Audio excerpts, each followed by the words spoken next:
저희가 간밤 또 미증시 분위기를 한번 살펴봐야 할 것 같은데 또 트럼프 대통령의 입김이 한 번 더 들어간 하루가 아니었나요? 네. 관세에 대한 그 발언이 한 번 더 나오는 음. 날이었는데 이제 사실 그에 비해서 뉴욕 증시는 좀 관망하는 분위기였습니다.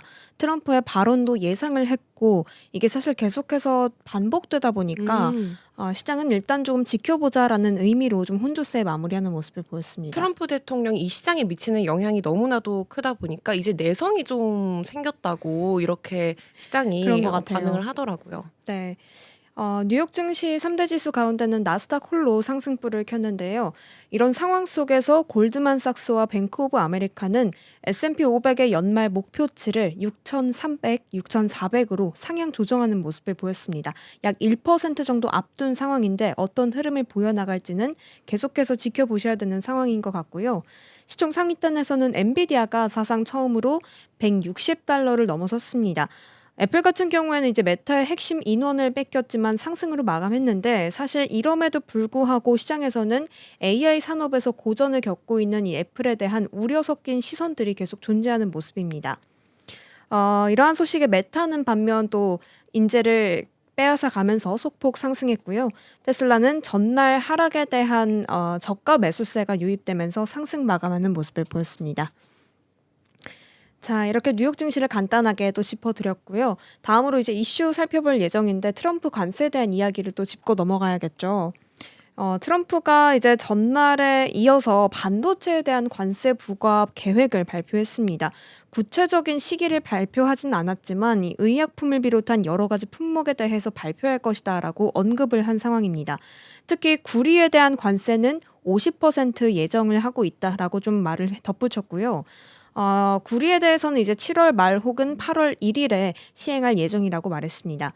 사실 좀 전에 말씀드렸다시피 구리에 관세를 부과할 것이라는 예측도 맞아떨어졌고요. 트럼프가 계속해서 연장을 하고도 반복을 거듭하다 보니까 일단 시장은 예상했다는 듯이 좀 관망하는 분위기였습니다. 하지만 이제 한국 같은 상황에 봤을 때는 자동차도 25% 관세가 붙어 있고 사실 한국은 이제 자동차와 반도체를 주력으로 한 수출 국가이기 때문에 타격이 불가피할 것으로 보이는 상황이고요. 협상 기한이 지금 연장이 되긴 했지만 3주 남짓 이제 음. 여유가 생긴 상황인데 과정은 좀 쉽지 않을 것으로 보이는 상황입니다. 정부에 따르면 협상이 잘 나오도록 노력은 하겠지만 국익이 훼손되지 않는 선에서 최선을 다하겠다라고 언급하기도 했습니다. 지금 미국 같은 경우에는 이제 코로나 팬데믹이라는 붕괴 과정을 좀 거치면서 아무래도 대만이나 뭐 한국이나 일본이나 뭐 중국에 의존하는 구조가 만들어지긴 했는데 이제 이러한 핵심 기술을 미국 내 생산 기업에 많이 옮기겠다라는 이야기를 하면서 이렇게 반도체라든지 구리라든지 특히 의약품 같은 경우에는 최대 200%까지 부과를 할 수 있다라고 이야기를 하는 건 보복이 아니라 뭐 미국 본토로의 회귀 현상을 노리고 있다라고 말씀을 많이 드리고 있습니다. 맞습니다. 또 사실 이 관세에 더해서 한국 같은 경우에는 이 방위비를 음. 더 높게 내야 된다라는 발언까지 했잖아요. 네. 한국은 부유한 국가인데 지금 내는 수준은 너무 미미하다. 음. 뭐 1년에 100억 달러는 내야 한다라고 말하기도 했습니다. 부유하지 않은데 그러니까요.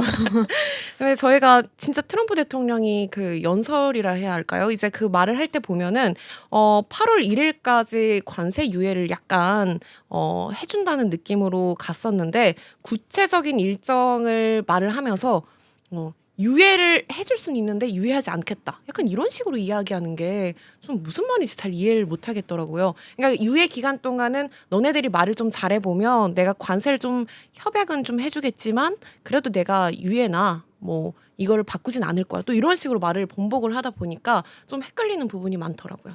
그래도 일단 확실한 거는 계속해서 좀 좋은 합의를 음. 끌어내려고 그런 압박도 했다가 또 놓아줬다가 아 당근과 채찍인가요? 밀당의 고수지 밀당의 않나. 고수네요. 나쁜 남자. 네, 이렇게 한국 같은 상황은 좀 이렇고요. 사실 일본도 한국과 비슷하게 좀 난항을 겪고 있습니다.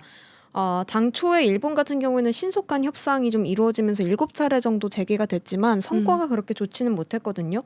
특히 자동차에서 계속 브레이크가 걸리고 있는데 일본은 이달 말에 참의원 선거로 인해서 과도한 양보를 하기가 어려운 상황이라고 합니다. 난관을 좀 겪을 것으로 보여요. 일본 같은 경우는. 음. 또 나아가서 이제 트럼프가 더 이 서한을 보낸 국가들이 있죠. 관세에 대해서. 말레이시아 같은 경우에는 25% 관세를 부과하겠다. 인도네시아는 32%, 태국은 35%를 부과하겠다고 제시했습니다. 사실 며칠 전에 태국은 마지막 무역 협상을 신속하게 좀 진행하면서 이 미국 상품에 대한 수입 관세를 0%로 낮추고 또 일부 제약도 해소하는 등 좀 적극적인 조건을 내걸면서 이 관세 인하에 대한 기대감이 컸었는데 결국 35%라는 관세 부과를 맞게 되면서 좀 당황하는 모습이 좀 나옵니다. 인도네시아는 이제 관세 협상을 즉시 재개할 것이라고 또 밝혔고요. 대만 또한 양자 협력 강화를 중심으로 협상한다는 전략을 내세웠습니다. 일단은 트럼프 관세에 대한 각국의 반응과 또 어떤 관세가 얼마나 붙었는지는 이런 상황인데 사실 기한 연장을 말씀하셨다시피 하지 않을 것이라고 하지만 관습적으로 또 관례적으로 그랬듯 음. 전문가들도 사실 이 기한이 연장되지 않을까라는 시선이 좀 있긴 합니다. 그래서 계속 지켜봐야 되는 상황인 것 같습니다. 그쵸. 관세 전쟁이 또다시 이렇게 또 이야기가 나오고 있고 만약에 관세 전쟁에 대한 우려감이 계속된다면 시장에서는 달러 강세 그리고 뭐 금리 상승 그러다 보니까 리스크 자산의 회피 현상으로 일어날 수가 있습니다. 그렇다면 뭐 크립토 자산도 마찬가지고 미증시 같은 경우에는 단기적으로 하방 압력을 받을 수밖에 없다라는 점이고 하지만 우리가 반대로 좀 생각을 해 본다면 우리 크립토 시장 같은 경우에는 이렇게 글로벌 무역에 대한 불확실성이 높아지게 된다면 이 법정 통화에 대한 우려감이 좀 생길 수가 있잖아요. 그러다 보니까 뭐 디지털 달러라든지 스테이블 기반의 코인 같은 경우에는 또다시 탈중앙화 결제 수단에 대한 수요가 장기적으로 늘어날 수 음, 있는 긍정적인 전망도 있긴 있습니다. 반반인 것 같아요. 네. 단기적으로는 어쩔 수 없이 아무래도 수요에 대한 그리고 물가에 대한 압박이 있다 보니까 미증시나 또 우리 크립토 시장이 단기적으로 압력을 받을 수밖에 없다라는 점이겠죠. 음. 관세 전쟁은 빨리 끝내야 아무래도 호재로 작용할 수 있는 부분이 아닐까라는 생각이 듭니다.